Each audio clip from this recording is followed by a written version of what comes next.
And welcome to another episode of the Providence Friarcast. It is January 21st, joined by Brendan Desrochers, Brian Reddy to recap a 0-2 week after having a little momentum. Providence goes on the road with a loss at Creighton and then a loss in stunning fashion in the final minute at Villanova. Villanova would have some stunning finishes against Georgetown, who Providence will play on Saturday. Since then, but just to recap the 0-2 week, it was sort of a different, very different games, but frustrating nonetheless. Providence momentum came to a halt in Omaha Tuesday night. Providence fell to Creighton 84-64. The Blue Jays had 14 of 32 from three, was really the difference in that game. Providence's point guard struggled, just 3 of 19 from the field. Creighton's veterans led the way. Ryan Kalkbrenner dominated, I would say, although dominated maybe not the right word in this case. 20 points, 10 rebounds, 6 blocks. Stephen Ashworth orchestrated the offense, 20 points and 6 assists for him. Providence hung around early thanks to strong wing play, but the Blue Jays had similar strong wing play and shooting. Isaiah Trout and Mac Miller had come alive. Osman was a bright spot for the Friars, showcasing his emerging presence inside, but the cold shooting from deep and underwhelming efficiency inside doomed them in that one. And then they went to Philadelphia, painfully close to a statement win. They lost 75-73 in a heartbreaker, I would say. Despite their missing Ryan Mila, who was out due to sickness, and Wesley Cardette, who missed the game with an apparent knee injury, they did put together a strong performance, particularly one of their better shooting games of late. But Villanova made clutch plays in the end, especially the final minute when Providence kind of peed down their leg. But down early, Providence caught fire late in the first half. Corey Floyd, Justin Fernandez combined for 35 points. Providence led by 8 before a late Eric Dixon 3 sparked a 13-0 Villanova run that swung the momentum. Despite battling back to tie the game in the final minutes, the Friars could not secure crucial rebounds, particularly, and then out of bounds plays, turnovers, missed shots, nonsense, timeouts. Providence 9-10 on the season, 3-5 in Big East play, entering Saturday's matchup against Georgetown in what some people are calling the return part two. Brian wrote about that, I think, yesterday on PCBB1917.com. So I'll turn it to Brian first. Your impressions of the 0-2 week. Either way you want to go on each game, but the results are the same, 0-2. The Creighton game didn't bother me as much. I mean, part of it was our defense, but a lot of it was that Creighton just played an excellent game. They managed to shoot big from three. I mean, nobody expected Isaac Trout to go 4 for 4 from three. Mason Miller to drop a couple more. Ashworth and Kalkbrenner were themselves, pretty much to be expected. So it was disappointing. We hung with them for a while, but it was, like I said, I mean, Creighton's a better team. There's no other way around it. And it looks like Jemiah Neal, even though he didn't do well against us, he has been stepping up. He's given them a third legitimate scorer. Jackson McAndrew is one of the guys who'll be on my all-freshman team this year. So I kind of you have to live with it a little. I thought we had some bright spots on our team. I mean, Osman is getting better by the day. The way he matched up against Ryan Kalkbrenner, a 50-year senior, was incredibly impressive. He actually had a couple of good moves for baskets in the first half. I think he got worn a little in the second half, and he wasn't playing as much. But, that was something that was very impressive. Corey Floyd hit the boards, just missed a double-double. Ryan Mila does Ryan Mila things, and now it's kind of what we expect from him. 10.7 rebounds. Struggled a little on defense, but was always given 100% effort. So I really can't knock that. Friday's loss, on the other hand, was much more frustrating because, even with Eric Dixon, who didn't have a great game, he scored a lot of points, but we made him work for everything he got. We should have won. We were the better team. We had the more talent, even with our guys being short. Justin Fernandez stepped up big time. Bensley Joseph and Corey Floyd again were terrific. Osman once again, showed he could match up with everybody. And it was ours. We had to lead at the half. Eric Dixon got that 3-pointer at the end of the half, which was very frustrating because probably traveled and pushed Jaden a little. But it switched the momentum, and it showed right at the beginning of the second half where we had an 8-point lead with 3 seconds left in the first half, and 2 minutes of game time later we were down by 3 or 5. So that was much more frustrating. We can get into the final 30 seconds a little bit after, but that loss bothered me a lot more. The thing is, if we'd won that game, right now we'd be playing Georgetown ahead of them in the standings, looking for to be in that top 5 of the conference. Would have been now we're trying to avoid being in the bottom 3. It's only one loss, but it's a loss to a team that is one of the teams we're expected to compete with, and a game that we, like I said, despite the shorthandedness, we had the shot to win it, and we didn't quite pull it off. So I found that game much more frustrating than Tuesday's game. Yeah. I mean, I'm looking at trying to like figure out what to think about these two games. The guard play wasn't very good. I know Bensley was better against Villanova. Jaden was, he's taken a lot of heat over the last week. He had 2 terrible games on the road, and they were terrible. There's nothing else to say. He just wasn't very good. 2 for 13 from 3-pointers in the week, 1 for 17 from 2. That's 15% from the field, and turned it over a bit.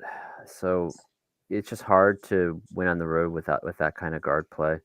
And Bensley was terrible against Creighton. He better against Villanova. There's on the one hand, you want to be generous and say, like, kind of everything seems to have gone wrong at various times, starting with Bryce Hopkins and then all the guys being injured during preseason and what that meant for getting guys like Ryan Mila, Jabri, and others off on the right foot. And then things start to come together, and even though they had a bad game against Creighton and creating a bunch of threes, like then Ryan Mila and Wes Cardet, who were probably 2 of their 3 best players of the last 3 weeks, had then they're injured or ill. Yeah, I mean, it's just not good enough on either side in aggregate. They're not defending inside very well. Like, they basically rely entirely on Oswin to defend 2-pointers. There's no other forwards that are really providing much defensive interior resistance. I think Mike mentioned the problem with the defensive rebounding late in the Villanova game. Of course, Ryan Mila is one of the best defensive rebounders in the conference. He was not playing. There was a problem with inbounds late in the game, trying to get the ball to the right guy by Jaden Pierre, and Ryan Mila, maybe the best passer on the team, wasn't in the game either because of his illness. It doesn't mean the game's going to turn out differently, and I'm not trying to certainly make excuses for the coaching staff, but my hope, because like what is the other side of it? Either like we're completely inept, like there's no hope there, like we're done, like why are we here, like we're just kind of wasting our time, like waiting for like this era to end after a year and a half. Like that's a very fun place to be. The other option is like maybe things have really just gone wrong and an inexperienced staff hasn't been able to make it work or keep the team afloat. And maybe if things don't go so wrong next year, it'll be better, and they have the right mix of talent. And I keep saying this, but I don't think the coaching staff is incompetent. I think people are kind of saying the coaching staff is terrible, and I don't know. I think it's competent.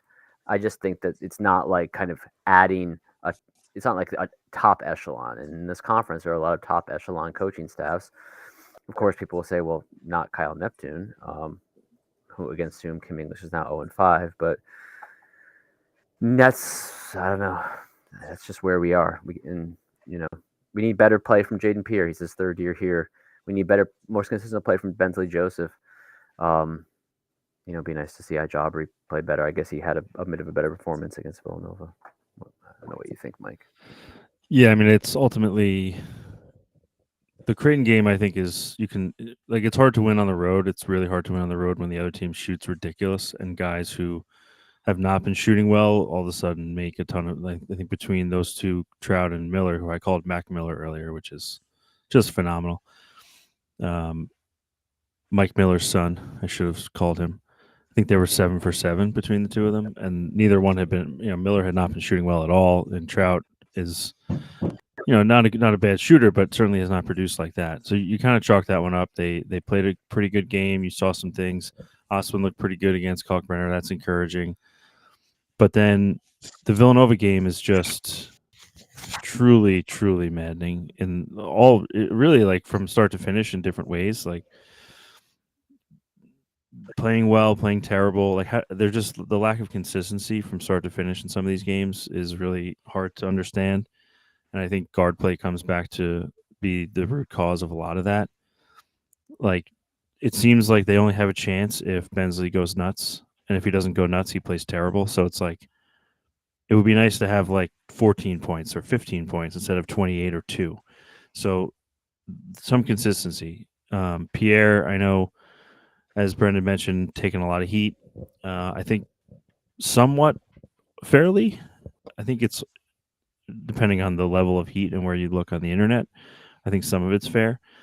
I also think he's being put in a tough position because I don't think he should be playing this many minutes. I know that's been a refrain that Brian has been talking about a lot in the Discord since that game, but I think it's pretty obvious if you have just even seen the progression of Pierre.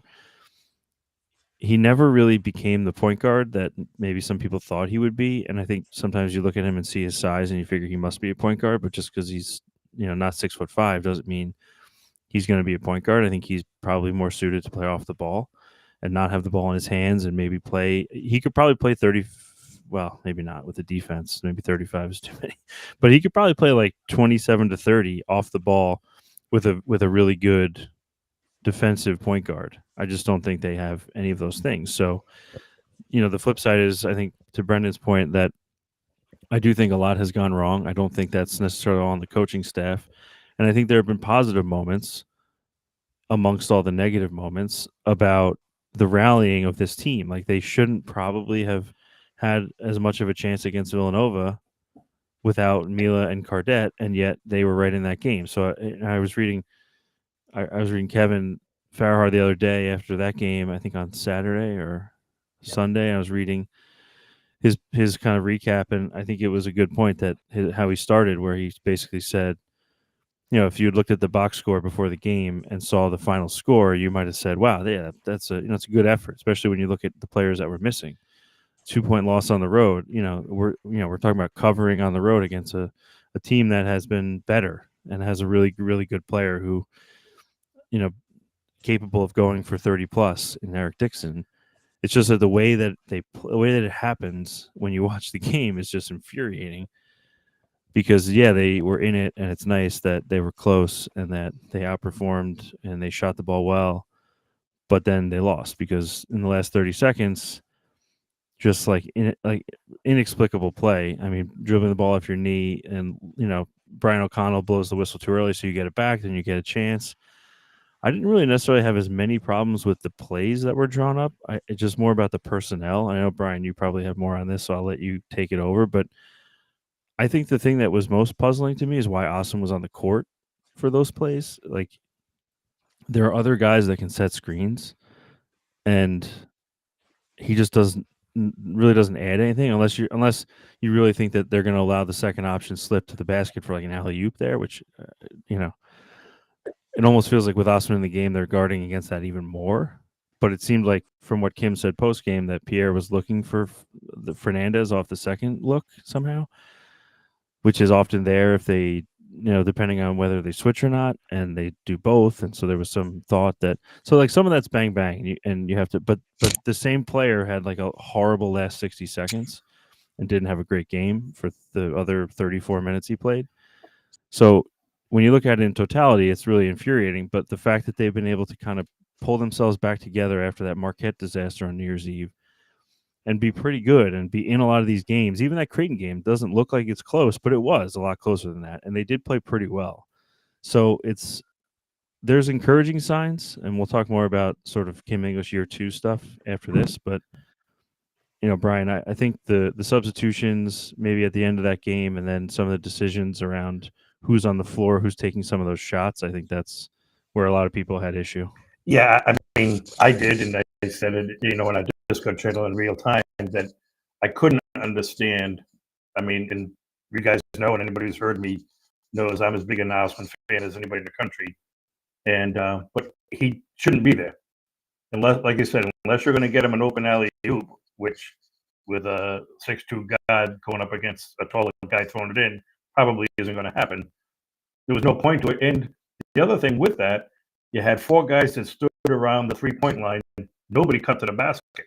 So there was nothing to draw it. I mean, my thing was I would have had Eli taking it out. He's a taller player. He's a smart kid. I know he didn't play a lot of minutes, but he's somebody who seems, when he goes in a game, he's not afraid of the moment. And he does a good job overall. So I would have gone with him, taking it out, and I would have had Corey Floyd on there. So that either Corey or Bensley could have threatened to drive. And, for better or worse, Bensley has been our best late game shooter, coming up with big shots at big moments. I would have liked to have seen him get another big shot there. But, it is what it is. It didn't make a lot of sense. There was no angle to pass. I think that, to your point, Jaden was put in a bad spot a lot of times this game. I've said since going back to November, I'd play him 25 minutes a game and minimize the time that he and Bensley are on the court together, because he gets taken advantage of defensively, and Bensley ends up having to guard somebody bigger because he's with Jaden. It's a double loss. The last point I'd have on that is, like I said, it's a good thing that we were able to be competitive. We've been competitive in a lot of games. Kim has done a great job with that. Get the guys competitive when we're shorthanded. But, I mean, if you forget the early non-conference games against the sub-300 teams, we've gone up with Oklahoma where we had a lead early. We came back, had a shot to win and missed it. URI game, we had the lead with 3 minutes left, or tied with 3 minutes left, and just nothing came through. The St. Bonaventure game, we had the same problem. Nothing happened. At the end of the game, we kind of lost the chance to tie or win it. The UConn game, we had the game. We kind of fell apart in the end. We made another run, and we lost that at the end too. This was just one more. I think if we win 1 or 2 of those, the whole view of the season is different. But it's one more time where now it's like a symptom of a bigger problem, and now we're going to face an Ed Cooley team that once again found a way to win at the last minute.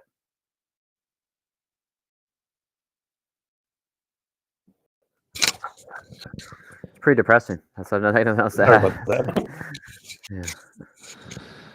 Yeah. Well, it's depressing, but also in some ways, if you look at it on the other side of the coin, it's an opportunity, and it's an opportunity both to get to 500 overall this weekend. At 9-10, it's an opportunity to get a 4th league win in an effort to hopefully finish in the top half, and or just avoid the Wednesday night games potentially, if you can do something down the stretch here that build a little momentum again, potentially with a win at home, and then you go on the road to Seton Hall, a team you already beat. So before some tough stretches after that, so there's opportunities. It also, I think, would be it does feel a lot like a can't lose game more than a must win game. But I think if they do happen to win on Saturday, and they will be favored, by the way, I believe in that game. So, we'll see what the final number is, but I think they will be probably a small favorite, barring unknown injuries that we don't know about between now and then.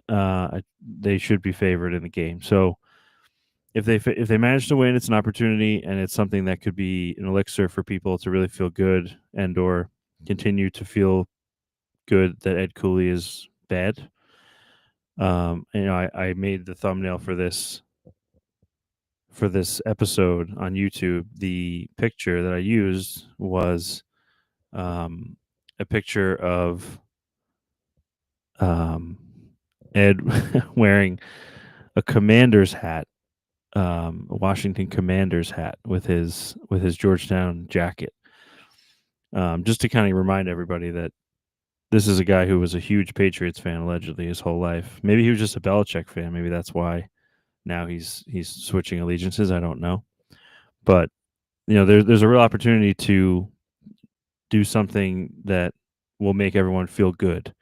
And I think at this point, with the way things have gone, has not been enough moments of feeling good.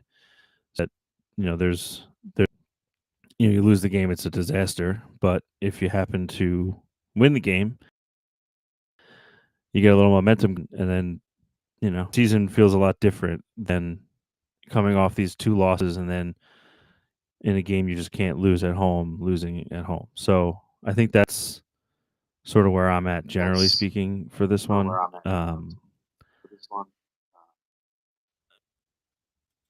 I think he was lost and now he's returned. Am I back?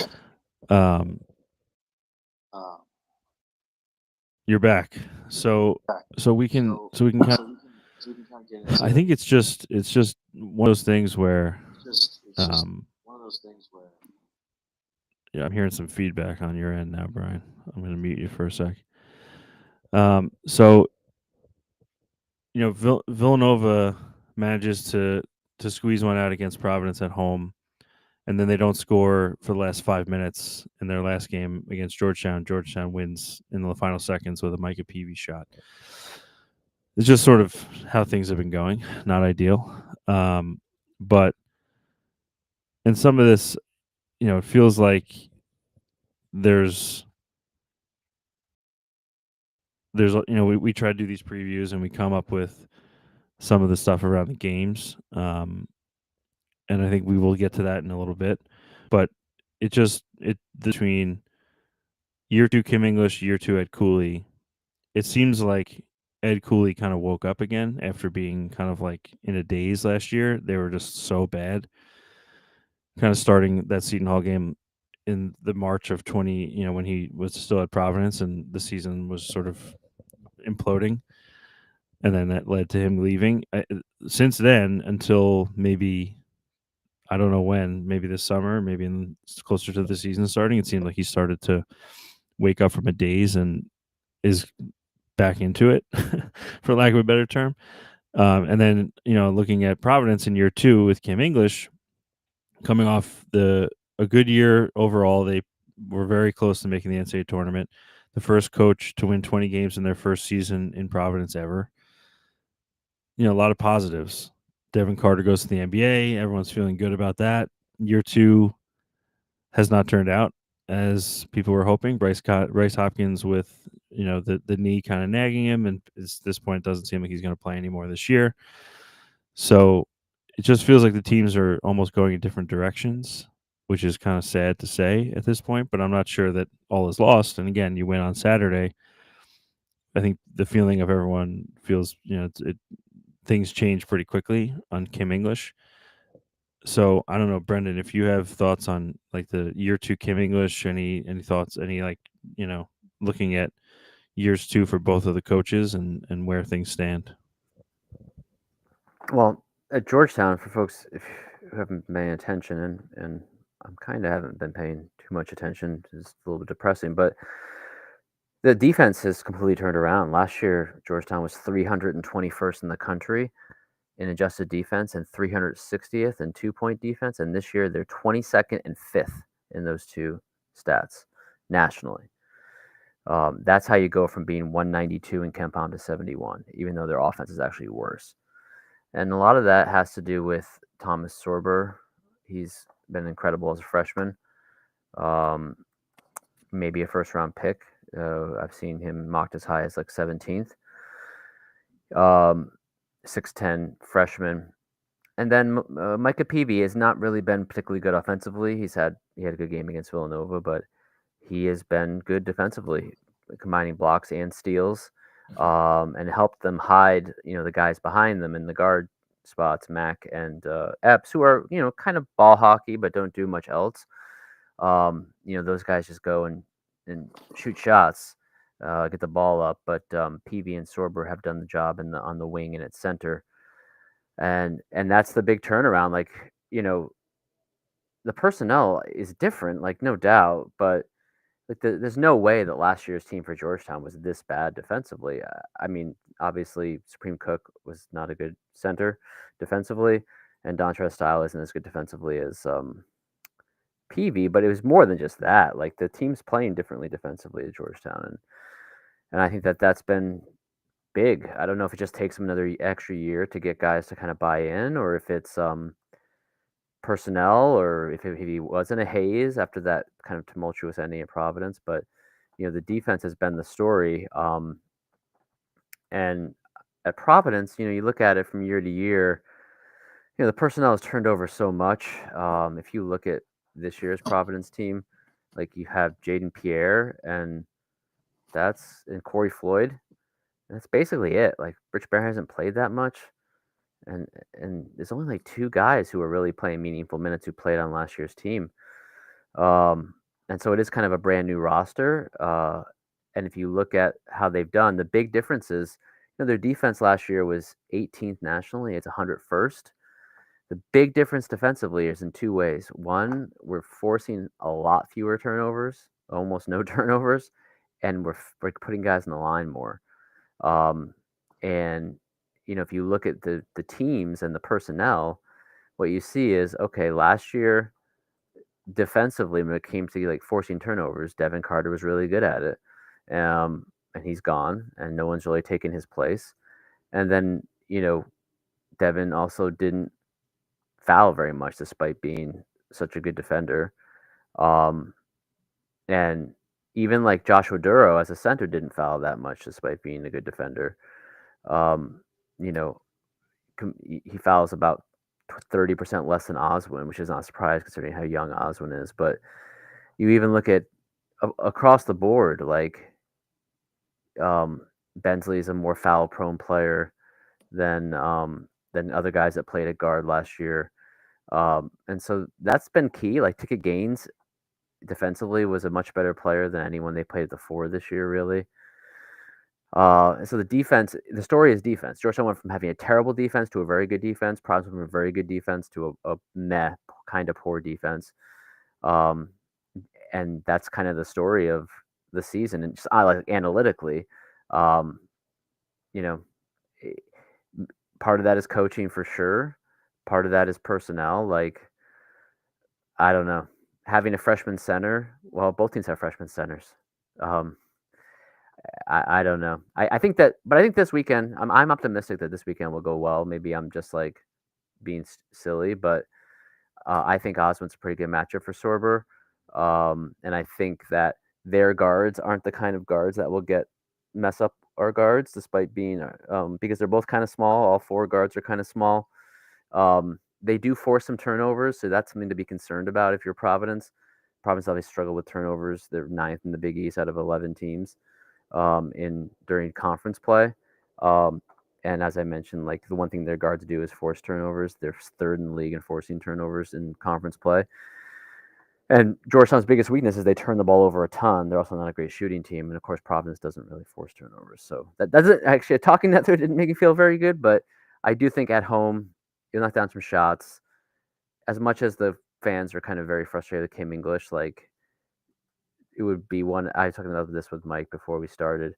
I can't imagine a more miserable experience as a Friars fan than in year 2, after the gap that Providence had between us and Georgetown previously, losing at home to Georgetown. Like, that can't happen. That is like kind of inconceivable, and it would be the kind of thing that either would be the beginning of the end of the Kim English era, or it would turn into the like redemption arc in a year or 2. Those are the only 2 ways you come back from losing to Georgetown at home if you're Providence.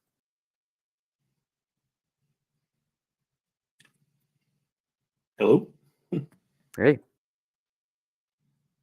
One of the things that I've noticed is, most of the points you made about Providence also apply to Georgetown. I mean, Jaden Epps and Drew Field are the only returning players he has. They do have a freshman center. Personally, I think Jaden Epps has surprised me when he's been healthy. He's working a lot harder on a team play. One of the things that I think that's helped Georgetown recently with better players is they haven't, due to injuries to both of them, been able to play Malik Mack and Jaden Epps together. I think Monday was the first game that they really had a lot of minutes together since they started getting rid of the cupcakes on their schedule, and I think that's limited the exposure defensively. I think you saw it, Monday that whole area was wide open. Dixon would the second half just drove right through them, by them, around them, whatever he needed to do.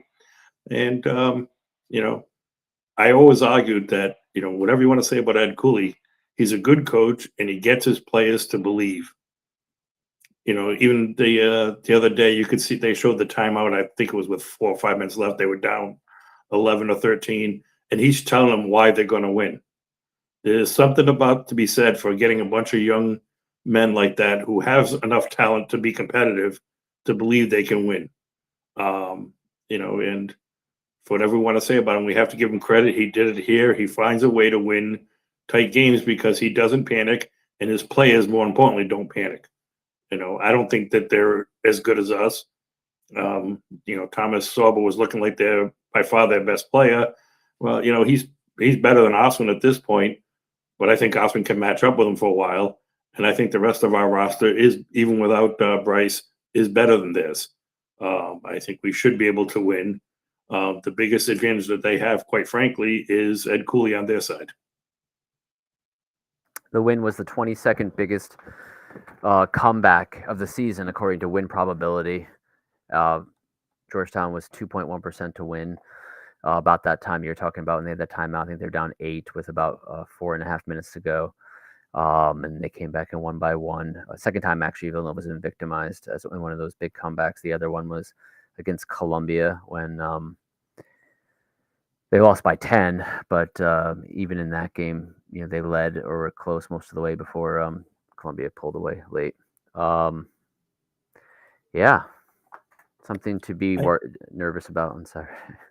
I think the matchup Saturday is going to be fascinating with Osman. I just hope he doesn't get a couple of quick fouls, because I think that'll be a good thing to see, with him going up against Thomas Sorbo. It'll be good. He surprised me the way he matched up against Ryan Kalkbrenner last Tuesday. I want to see what he can do against a quicker, more athletic center who's closer to his size. And Georgetown's offense has not been very good. Like, if you look at, just this month, none of their top usage guys have a 100 offensive rating. PV, Mack, and Sorbo have all been kind of inefficient. Sorbo missed some time as well. The only guys that have had like good offensive ratings are their 2 low usage guys, Drew Fielder and Jordan Burks. They're only 7 deep, or maybe 8 now that Epps is back.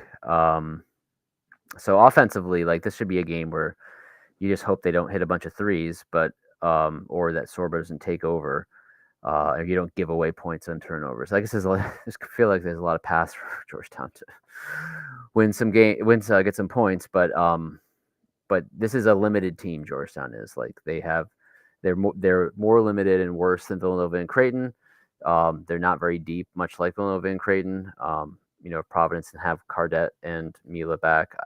I assume Mila's going to be back because it's an illness. I don't know anything about Cardette, but I think that what those two being back potentially and Fernandez emerging means, to Brian's earlier point, we don't have to. Doesn't mean we won't. We don't have to see Bensley and Jaden together a lot. There's really, when you have all those 9 or 10 guys, you don't need to play Jaden and Bensley together more than 5 or 8 minutes, I think. I guess we'll see whether that happens, but I would like to see Corey Floyd and Fernandez mostly play the 2 and not so much the 2-point guard combination. Yeah, and also on the big guy front, if Osman does get foul trouble, I think it'd be interesting to see where Kim goes first, whether it's Eli, Bonk, Kreese is back in the mix. I think that could be interesting to see, because it feels like, Bonk, obviously the big body, but has a ways to go, especially on defense, and it seems like he is his screens are pretty much asking to be called for offensive fouls. Eli probably the best secondary option, I would agree. but I mean, Kreist also, if he ever can do anything up to what everyone sort of thought he would be, and he showed flashes of at St. Joe's, besides banking in top of the key threes randomly, it would be helpful if he could, produce if he's in the game. But so that could be something to watch too. Interesting to see where Kim goes. I think the other thing is this team, taking like the emotional piece of this aside and putting that out of your mind for a second, and you look at it on paper, it really is a pretty good matchup for Providence, especially at home. And it's kind of hard to say that even on paper because you're looking at the entirety of the body of work, and Georgetown has better paper right now. But overall numbers are kind of skewed by the fact that they've had like several different like groupings of a season with Bryce for a few games, without him for most of the season, that horrible Atlantis trip. So you can cherry pick the numbers as much as you want, but just from a straight up like on paper matchups, particularly the fact that they have smaller guards and theoretically wouldn't then hurt as much, because while I think it's interesting to think about the idea that maybe they don't need to play Pierre and Joseph together as much, I think he probably will. So be prepared for that, to see them out there, probably both for more than 25 minutes and probably 10 to 15 together, if not more, depending on how, if good Bensley shows up or bad Bensley shows up. So, I think there's some opportunities, even when you look at some of the deficiencies we've been talking about. There's some opportunities that the matchup maybe, will sort of account for in this case. But, as Brian said, I think Ed Cooley versus Kim English, big advantage right now. And I don't know that that's like a controversial thing to say. I mean, Ed is a very accomplished coach. He has won a ton of games in his career and has Georgetown pointing in the right direction right now, much faster and in a time when Providence is not doing well than anyone would like, but that's just the reality. So if you can figure out a way to, make some shots, like you think about how they played against Villanova, if they have a similar shooting game and Meal is back, and particularly it'd be good if Cardet is back as well. But I think if Meal is back and they're shooting at least somewhat close to what they did against Villanova, and you have Kreist sort of doing what he can to mitigate Sorber, I mean, that to me, that feels like a recipe for a home win. But as we've been talking about, there's plenty of ways they can find ways to lose. If you don't shoot well, then you're turning the ball over, giving Georgetown extra possessions. Osmond gets into foul trouble. There's offensive rebounding issues. There's all sorts of ways they've lost games this year. But it feels like on paper they should have a good matchup in this game. And if I was taking the emotion out of it, but you can't, because that's a factor even for the players, and it'll be in the building that way too. There'll be a nervous energy in the building all day, I'm sure, especially for a 12 o'clock game. It feels like to me on paper the spread's going to be like 2. I think it should be 5 or 6, but again, that's just not the reality. One other thing that I'm looking to see, I think it'll be interesting Saturday, is who Michael Peavy guards, assuming we're fully healthy. I'm guessing he's going to match up with Ryan Mila or Wesley Cardet, but the problem is I don't know if he's matching Cardet, I don't know who they would have to match Mila. I mean, I think that's probably the two areas we can take advantage of, whoever is guarding, not being guarded by Peavy. And I think Bensley Joseph has an opportunity to go, especially if he's got Malik Mack on him. I mean, I think he could run through him for a while. I'm guessing that Ed, if they're in it together, he'll try and put Epps on Joseph and let Malik Mack handle the less physical player in Jaden. But I think that, that's going to be an interesting matchup, because I'm not sure who's going to take Wesley Cardet in Mila. Yeah. One of them's going to have an advantage. Yeah, I'm thinking he's going to be looking at Caleb or Curtis Williams, I think, on the other wing, which means not much time for Drew Fielder, which in theory could mean we can get some offensive rebounds, because besides Sorber, Fielder's the only player on their team that's really good defensive rebounder. So it's an opportunity. If the lineup is one of the Williamses plus Sorber plus PV plus that backcourt, that's a lineup where Providence can score and can, even if they miss, they can get some offensive rebounds.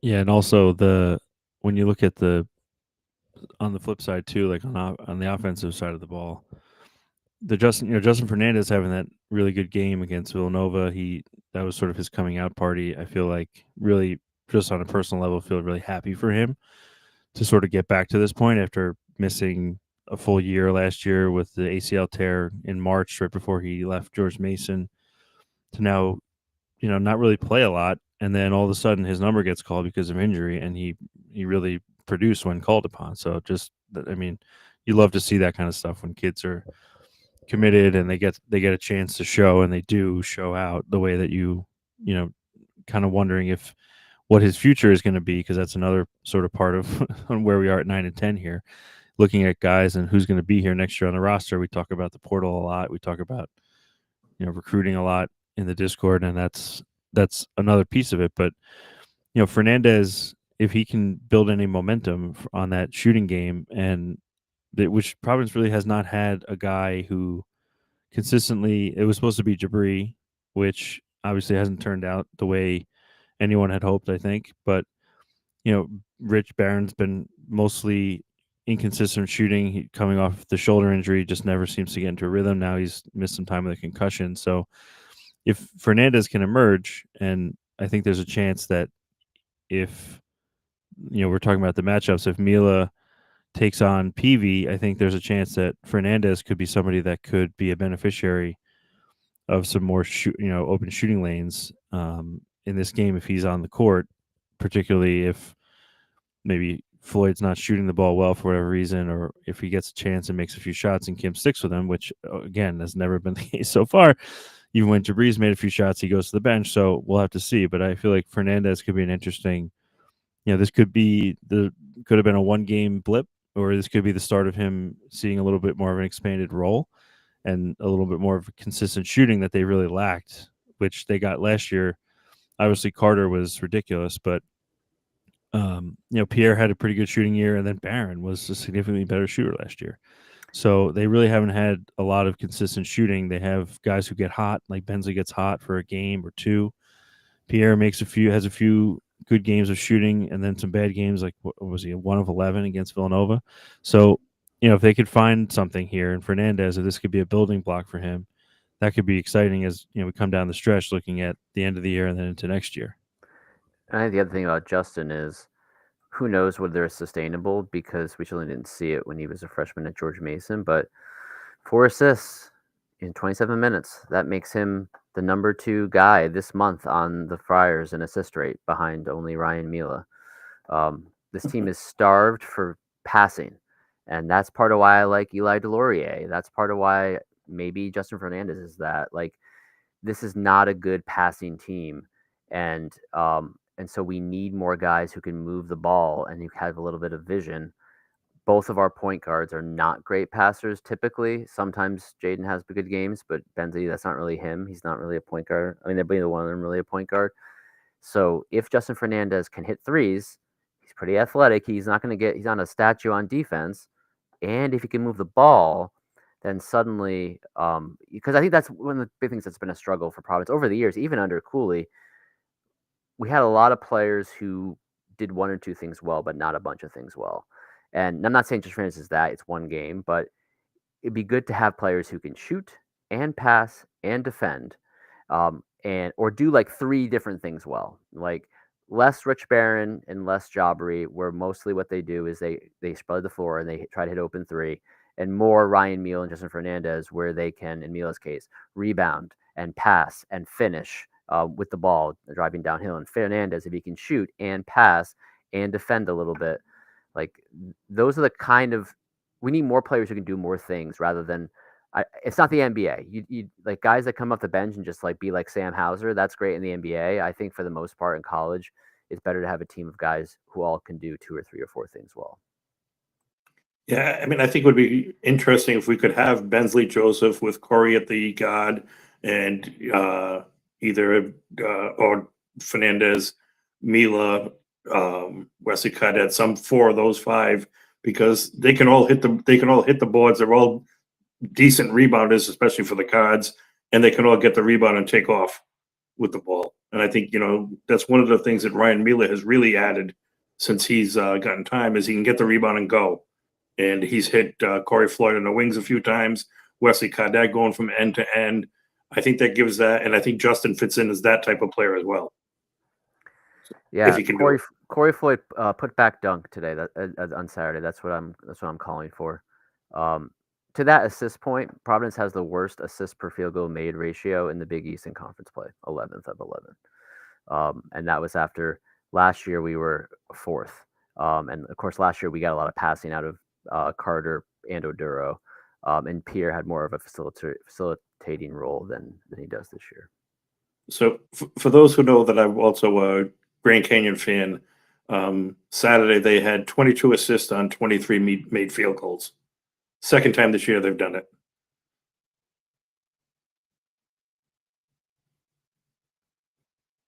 Yeah, I mean that's there's a stat. I'm trying to find it now. There's a stat for Providence under Kim English.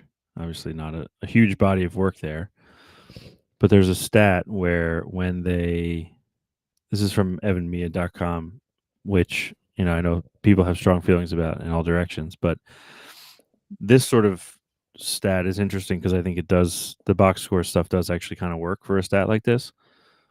When they have like their number one, he calls them keys to victory. So it's like a key metric, and you can do 1, 2, or 3, and if they achieve two of the, one of the two, or two of the two, or three of the two, there's like different win-loss percentages. The number one key metric for Providence under Kim English is when they get at least 14 assists, they're 23-3, and they score 11.1 more points than their opponent on average. When they are under 14 assists, they have a record of 7-21 and score 4.3 less points than their opponent on average. And if you layer on a second key stat, opponent blocks. This is a new one. It used to be a rebounding stat. They do have a defensive rebounding stat in here too. But just like even that alone, it's obviously probably, if you were to adjust for competition in these stats, I'm sure if you looked at it, I haven't looked at it, but if you looked at their game logs, they probably have gotten more of these 14 plus assist games against their horrible non-conference opponents, is my guess. Well, they had one against Villanova. They did it on Friday. They had 14 3-pointers. The last time they had more than 14 3-pointers in a game was actually the game at Villanova when I think Al Durham was held out the last game of the regular season in the Sweet 16 year, where they had a chance to like tie it at the buzzer or win at the buzzer. They had 15 threes in that game. We haven't had more since then. We had 14 in this game and 16 assists. Yeah, and even if you wanted to not do a counting stat, he has it as an assist percentage when they are over 53%. So what does he have here? When they have an assist percentage of at least 53%, they have a record of 19-8, and they're 11-6 when they don't. So I mean, there's definitely, seems like, but when you kind of peel that back and think about what that really means, it means sort of to the point, like guys who can play make, guys who can pass, guys who can score. Because in order to get assists, you have to have somebody who can pass, and then you have to have somebody who can finish. So if all they're doing is doing ISO, you're not going to get assists. If all they're doing is 2 passes and a 3, probably not going to work out if you're just chucking threes, unless you get hot. And, maybe that happens once in a while, like against Villanova. But the playmaking ability of Mila, I think, is probably the thing I'm most excited about for the rest of the season, just to see him develop, and obviously Osman too. But I think the ability to find players that can play make, because they don't have that kind of point guard right now. Pierre's not that kind of player. Joseph can be that player at times, but is not anything close to consistently that player. So it's really going to be like Mila playing kind of like a point forward playmaker who's going to be able to generate offense for them. And obviously he gets downhill and he also can score himself. And he's shown that he can do that relatively consistently so far. But if he's in the game and he's has the ability to make plays and get guys shots, like whether it's driving and kicking it to Oswin for a dunk or finding somebody on the wing like Fernandez or Floyd or Cardette to make it open three, and those assist numbers start to creep up, and you're looking at it and you're saying, wow, they have 8 or 9 assists at halftime. Things are looking pretty good. Just think about that 14 assist number. That's a really good record because they're in terms of like if you're looking at like a benchmark, they're 88 and 88. They win 89% of their games, and Division One wins 74% of their games with 14 or more assists. So it's clearly something that is when they do it, it means something. Well, to follow up and to probably reinforce that, generally for a point guard, assist to turnover ratio 2-1 is considered, the minimum good level. Hopefully you can get closer to 3-1 to be a good point guard. I think Tyler Kolek was like 5-1 for his last 2 years at Marquette, something like that. We don't have a player on the team who's got a 2-1 assist to turnover ratio. Ryan Mealer and Corey Floyd are the only ones that are even 1.5-1. Our two main point guards are just like 1.2 or 1.3-1, and most of the other players are underwater because we don't have a lot of other passes. So, that it just shows that we don't have good passes, and we're giving the ball away a lot more because of that, not having that true point guard. We got spoiled by having so many under Ed Cooley the last 10 years.